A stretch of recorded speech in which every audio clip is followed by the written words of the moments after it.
अस्सलामुअलैकुम दोस्तों, साडे वज़ीरां दा कहना है कि सर्दियों तो बाद जी तब्दीली आएगी, सर्दियों तो बाद खुशखबरी आएगी ते एहदे उत्ते लोग काफी सारियां कमेंट्स कर रहे ने ते तुसीं एहदे बारे की राय दिंदे हो लाजमी दसना।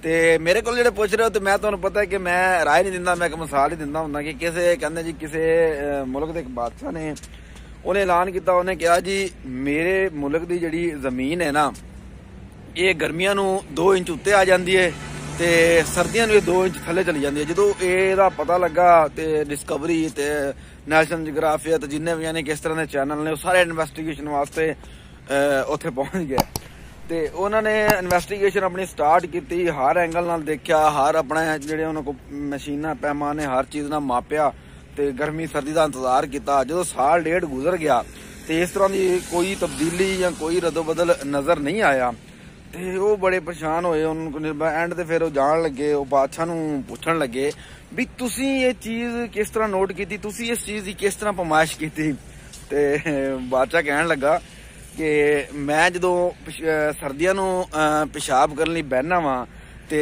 मेरे टटे जमीन तो 2 इंच उत्ते हुंदे ने ते गर्मियां नूं ये फासला खत्म हो जाता है। ते ये हालात हुण अगे तुसीं समझदार हो, मैं कोई गल नहीं करांगा, तुसीं अपने कमेंट सैक्शन में जरूर दसना कि सर्दियों के बाद की तब्दीली आएगी और की खुशी आएगी।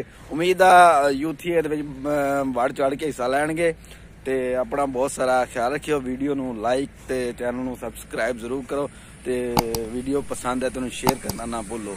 अपना ख्याल रखियो। अल्लाह हाफिज़।